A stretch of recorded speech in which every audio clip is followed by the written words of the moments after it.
Good afternoon, ladies and gentlemen. My name is Sabrina. I'm a client-side GraphQL mobile frameworks developer at Meta. What that means is I'm very focused on client-side GraphQL and what I can do to help improve developer velocity and also performance for client-side users of GraphQL. I know many folks here have used Relay and are a little bit familiar with the connection specification, but today I want to pull the covers back a little bit. I want to talk about how we actually develop pagination frameworks from the ground up, not just for Relay, but for other GraphQL frameworks as well. So we're going to go through three things. Firstly, I want to actually talk through the connection specification. It's a little bit complicated, but I think once we derive how it starts, it lets us build really powerful pagination frameworks on the client. I also want to go through some of the pain points of pagination from the developer's perspective. What's tricky, and how can the connection specification actually help to make this better? And thirdly, client-side pagination framework surrounding it. So let's get started with the connection specification. So, pagination, what even is it? It's when you have some long list of data that you want to divide into pages that you can separately query. Say you have a long view that is scrollable. You want to be able to paginate and individually query for those pages. Excellent. So how do we start representing that in GraphQL? Well, the stupidest thing I can think of is a list, right? I've just got a list, and say I want to query for a set of my friends. Excellent. I've got the basis here. This can't paginate, but it at least gives us a starting point from the schema of what we can actually look up. Here I've written a query where I'm just going to query for my friends' names. But maybe I'm very, very popular and have lots of friends. Isn't it the dream? And so this isn't going to fit, right? We can't paginate on this in any form. So let's bump this up one notch, right? This is very simple index-based pagination. And for many pagination services, this is actually a completely reasonable way to do this, right? I have some index that I can paginate on, basically starting from 0, and I can ask, give me the first number of elements starting at this particular index onwards. You can see in my schema here, all I've really done is added this index and first value to tell me my count, and in my query, I've just added them here. Nice and simple, right? Unfortunately, this doesn't scale very well. For one, it's not particularly flexible, right? If I have indexes that are consistently changing as my data is mutated, or if I want to be able to paginate depending on different criterion, say ordering my friends by their birth dates or by their last names, this doesn't scale up well. And we're in GraphQL land. Things can mutate. Maybe I can make friends really, really quickly, or in between when I've executed my first load and I've scrolled through a list of friends. This is a very simple example, but you can see how index-based pagination can go wrong very quickly. Say I load 2 friends at a time, and the server has friend A, B, C, and D. Excellent, I've got my 2 friends loaded. But in between when I go to load my next page, a new friend gets added to the list. Well, when I go to paginate for my next page, we have a problem. I just got duplicate entries in my friend list, and that was just between these tail loads. This is problematic. It means that index-based pagination is not very robust against changes on the server. So let's bump this up a notch. What if we don't do pagination by index, but we have some sort of unique specifier or identifier that we can use to actually check our pagination state? And we get to version 3. Very similar. The only thing we've changed is on our friend, we've added something called a cursor. It's just some form of unique identifier that is opaque. It gives us more flexibility in our pagination and helps against the robustness of data changing. It's not perfect. Inevitably, as you're querying through some list, things can change, but we find it's more powerful than using index-based pagination. And more importantly, even if you want a simple system that is index-based, you can just make your cursor your index. It's your schema. You can do whatever you would like. And so we get to this particular point. But if you notice, I've had to add my cursor somewhere, right? I had a list of friends, and so, okay, I threw it on my friends object. But this identifier is not specific to my friend. It's specific to my pagination state. My friend really shouldn't need to be aware of it, and realistically, it shouldn't exist on their data model itself, because it's not about the friend. It's about the list they're within. But this is an easy fix. We can just add some intermediary object called an edge. And an edge just holds the ID and a node for my friend. Perfect. Now I have a pagination model where, as I query, all I have to do is just check for that cursor, grab the node, and grab the data on my friend I want. Perfect. Except what if I'm really, really, really popular, and I have lots and lots and lots of friends? These cursors start to get really expensive to generate. And if I go back to our query here, notice that I have to query for the cursor for every friend edge, right? But really, when we paginate, we're not particularly interested in the ID of every element. Remember, we only are interested in fetching after the last ID. Even if we're doing a tail load or a subsequent fetch of later data, or a frontwards pagination load where we're going backwards, we only need to know the cursors that are at the start and the end. And since these can be particularly expensive to compute, we want a system where we can just do it and know in that specific page we've queried for, what's the end of the data? What are we actually interested in? And before we come up with another schema with this, what if we want to add to that? In our current state, how do we know if we're actually done paginating? Well, the simple way in the existing state is we just do another query. And if we find no data comes back or less data than we requested, we're at the end. But that's kind of unfortunate, right? What if you're in a case where the exact amount of edges that you were fetching is divisible by your count? You'd have to do another fetch simply to discover, oh, I'm actually out. And that's costly if you have a lot of people accessing your endpoint at once, and it's useless. So let's modify our specification a little bit more. The only thing that's really changed here is I now have my edges, which contains the same cursor I talked about before and my node, but I've added something a little in here called page information. And what does that actually hold? It's exactly the info I just told you. It's, hey, what's at the back of this subset I've just fetched? And also, hey, can I keep fetching? Now, we don't have to query for every cursor every time we paginate. We've saved on that cost. And we don't have to execute an additional tail load just to figure out if we're done paginating. So this is awesome. We've done really well for ourselves, and we've come to, for folks who know it, the relay connection specification. And I want to be very explicitly clear. This does not need to be relay specific. In fact, I work on mobile GraphQL, which is inherently very scrollable and does not use relay because we don't use JavaScript in the mobile world. I actually work predominantly in C++-backed GraphQL pagination frameworks. This specification is very powerful. It gives us a mechanism that is robust against changes to mutations, that doesn't let us fetch additional expensive identifiers, that is flexible to changes as we change how we want to paginate, like by ordering, and also gives us a mechanism to still uniquely identify our nodes. Now, I've cheekily added something in here. I've slipped it in. We also support forwards pagination, and so the only difference here in our connection field is just we might have a before cursor and last, which means if we just want to paginate forwards, exactly what we talked about, exactly what it sounds like. Give me the last number of elements before this known cursor, or for forwards pagination, we say give me the first number of elements after this known cursor. Simple enough. And the page information, we also add something specific to forwards pagination, just like we mentioned earlier. We know our starting point, and can we forwards paginate? So great. We have a specification. We know this, Sabrina. We all use relay. Why do we actually care? Well, let's go through what it actually looks like to paginate on the client, and I think it will just drive how important using a formal specification is when we derive these points. So, I'm a product engineer, I have my list of friends, I have my specification, I am ready to start paginating. Awesome. Okay, so say I want to make some type of contact book, right? We have the friends paginating information we'd paginated through before, but even if this didn't follow the connection specification, we'd still have to write some similar query that accepts some form of either index or cursor and the number of elements I want. But look at the top. I have a fragment spread here for my view fragment. And that's because in practice, in production GraphQL, that paginable list is not going to be the only thing that I need to fetch specifically for my UI. I might want to fetch information about what the headers should say, descriptions. Maybe I'm using GraphQL to determine actually how I should even be rendering this and have the server let me know. So if I want to start executing tail loads or paginating, this query is now more expensive than I need it to be, right? I want to execute this only when I enter my initial view, but when I paginate, I don't want to have to re-execute this. I'm refetching information I already know from my view. And you say, that's easy. I'm a product engineer. The easiest thing to do is make a second query. Okay, great. We have our first query, which just does the first pagination fetch and gets us any information for our additional view.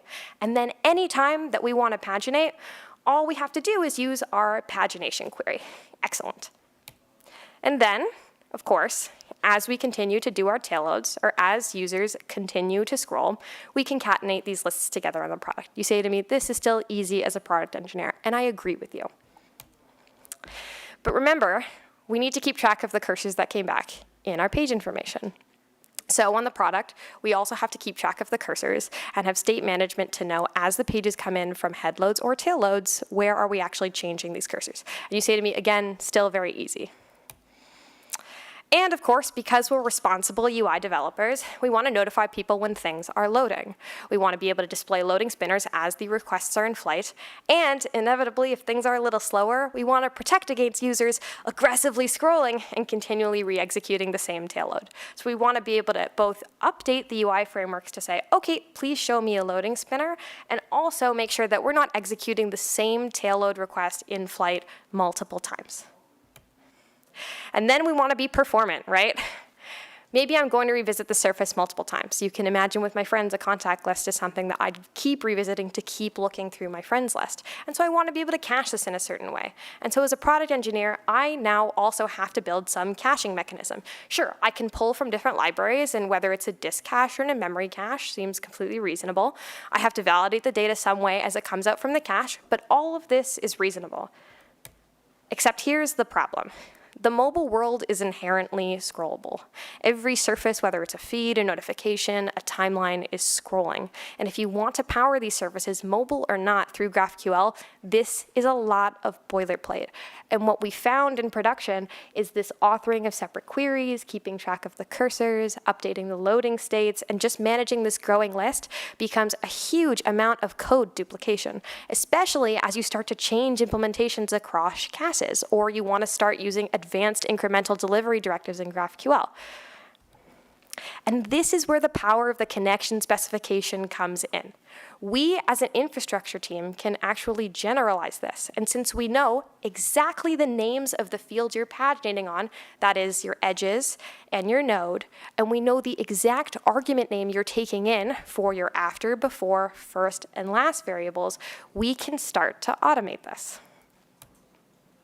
So, for folks who've used Relay, I'm sure you've seen this before, but again, we've used this similarly on mobile, the @connection directive. This is used on a query in your query text, and you can think of it as basically a promise to say, hey, if I'm annotating this field with @connection, I promise that I am actually implementing the connection specification. When you annotate this in your query, one, we can run validation. We can make sure at compile time that you've actually properly implemented the connection specification, so our runtime framework can reasonably check for the nodes, edges, and page information field. We can also generate that refetch query for you. You no longer have to do the work to write that tail load query that just contains your pagination info, because we can look at your initial query, we know exactly what you're interested in, and we make our own under-the-hood separate query the product code doesn't even need to be aware of. And even better, we can plug this into runtime frameworks, which means products don't even have to know what page information, or better yet, what a cursor even is. We can dynamically change their query once they add this @connection directive to say, hey, we'll inject this page information for you, and we'll handle it for you on the client.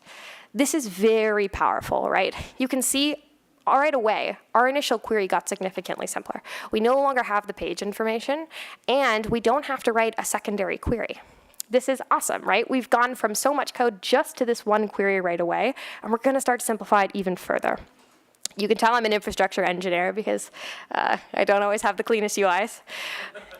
But for any field labeled @connection, in addition to these guarantees that we have at the compile time, we can use a runtime state manager to look for the exact fields that you have in the connection specification.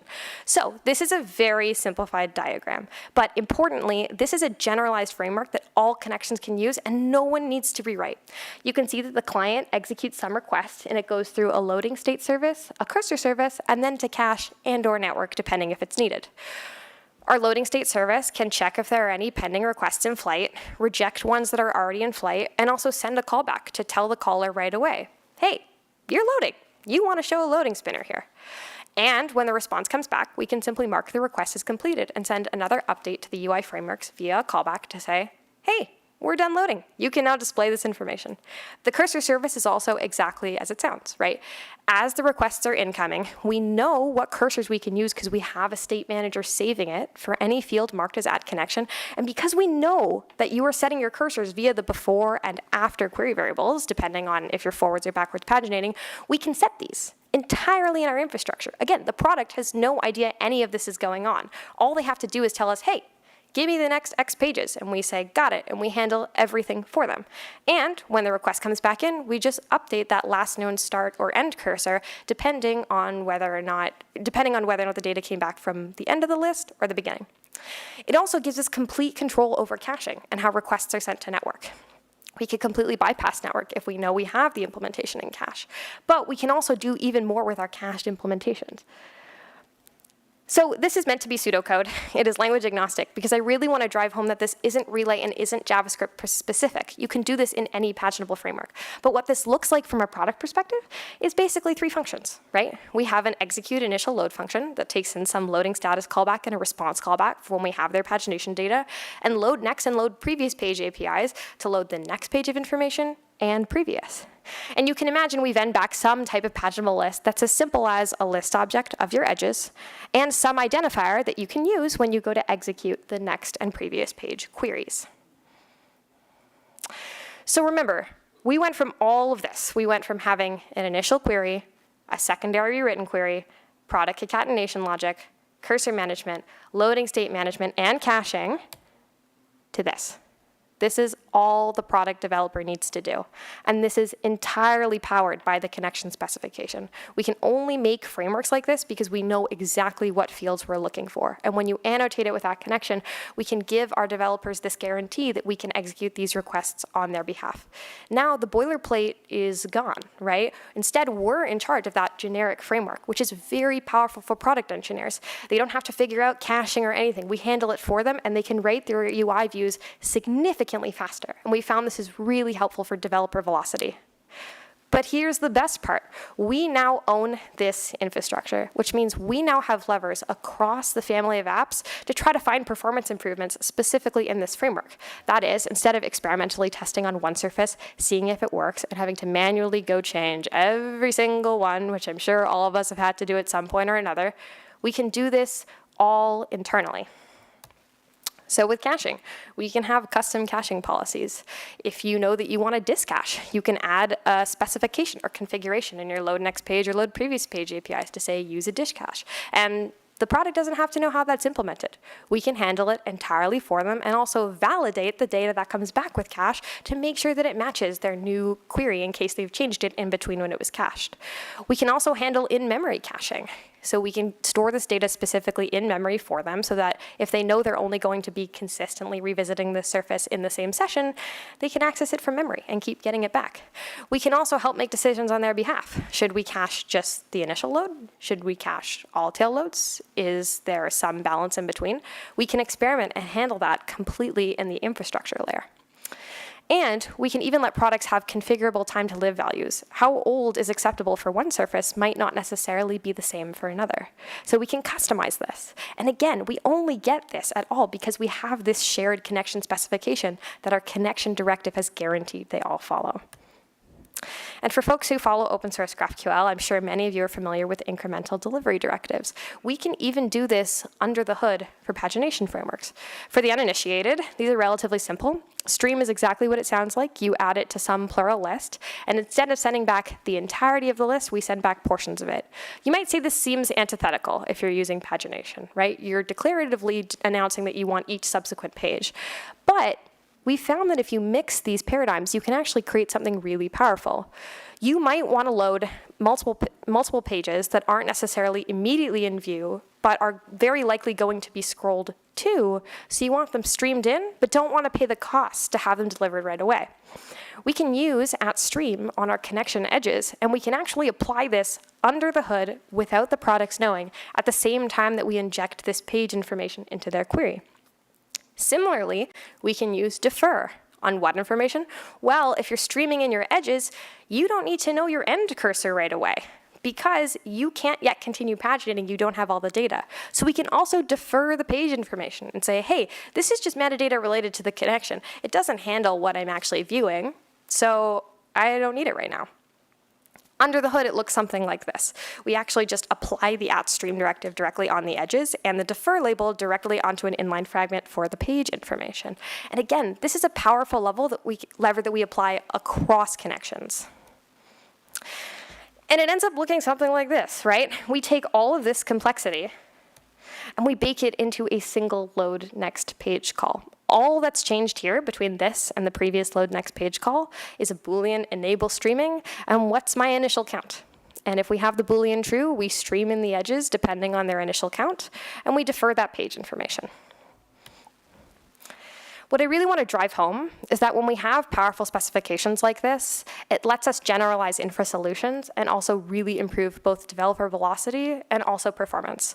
Just from having us share this specification, we're able to simplify product-facing queries, keep track of their current list, continually re-execute tail loads on their behalf, keep track of loading states and actually update the client engineers and vend them back for even tighter UI integrations, and also add advanced data delivery performance and caching for product engineers.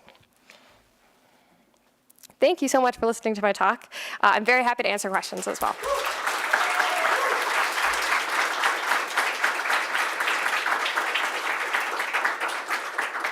Yeah.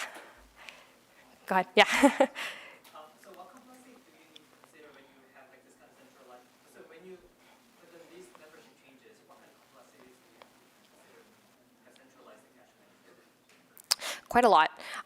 Firstly, you have to handle, sometimes people also nest these pagination requests, which you can imagine get more complicated. You can imagine something like a reply to a comment gets nested. Do you cache those separately or together? That becomes complex. The actual caching mechanism itself is not too bad. You just have to make sure that you're keeping track of any changing query variables, and that's included in your cache keys so that you're not accidentally having cache hits for changing connections. But itself, it's not too complicated. As long as you key it specifically by some query identifier and also their variables, you're guaranteed that you basically have the same execution. Can you have a factor like a change in one component can basically flush the cache for the other components? Yeah, this is possible. We don't find it happens too much in practice, but it is possible. This is where having consistency can help because you can actually sync with your data manager and then update it back to the client after the cache read. Yeah. Yeah, so like the expensive part tends to be the cursors, right? Because that's the actual unique identifier that comes. And so that's why we optimize with the page information specifically. I mean, the nodes you can't get around because ultimately that is the data itself, right? The wrapper objects, computing those is extremely cheap, right? It's basically just creating a wrapper around that singular data you know for your connection. But what's under the node itself is just the data you need for pagination.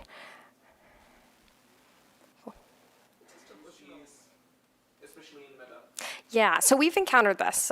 We've seen cases similar to replies where, yeah, you have a bunch of nested connections, and then what ends up happening is, as your connection responses come back and your tail loads come back, you consider those initial loads for the nested cases, right? Because now you have to start your state management again.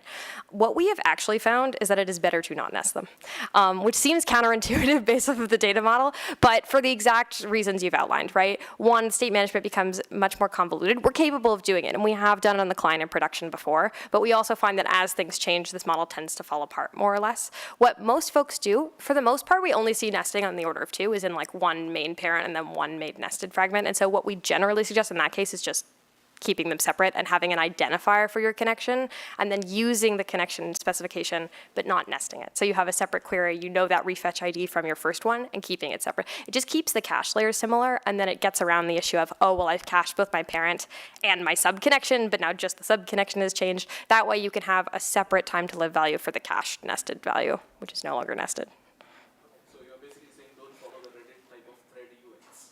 You can certainly follow the UX, right? I mean, it's a common way of building UIs. It's just in a GraphQL world, we found that trying to do client state management too many layers deep just falls apart. Yeah. I think it depends on how complicated your view is, right? Like one of the things I tried to say is that with index-based pagination, it's purely possible. And for most UIs, honestly, that is completely fine, right? If you know your data isn't significantly mutated, that is okay. Ultimately, when you're fetching for pagination, you are looking up the state of a list as it changes, right? So you are going to be subject to changes in any GraphQL pagination just by nature of having a time delay between when you're looking it up. But we found that the cursors are at least the most powerful way to try to get around that. So mostly for connections, oftentimes we'll see an extra parameter called order by, and we have the server enforce the ordering as opposed to the client. So what we can do then is for the tail load, we just know to append it at the end. For how to keep it sorted, I mean, it's really product dependent. Most of the time it is handled server side, but what products can do is take the paginable list we vended back, and it's their oyster. They can do whatever they want and sort it efficiently, however they feel best for their UI. Most of the time, though, we see, say you want to change like ordering on the client, they'll actually just do this separately on the server with some order by property. Same thing with filtering. You get Yeah. filtering and paginating. Yeah, and actually what's nice is because the edge is pagination specific, if you want to do something like filtering, which doesn't affect my friend's data, right? You can actually add that information on the edge, right? Should I show, true or false? Has nothing to do with friend, but purely the pagination state. So you can add that onto your edge. It's kind of the nice part about having an intermediary object is you can just throw whatever pagination info you want on it. Awesome, thank you so much, guys.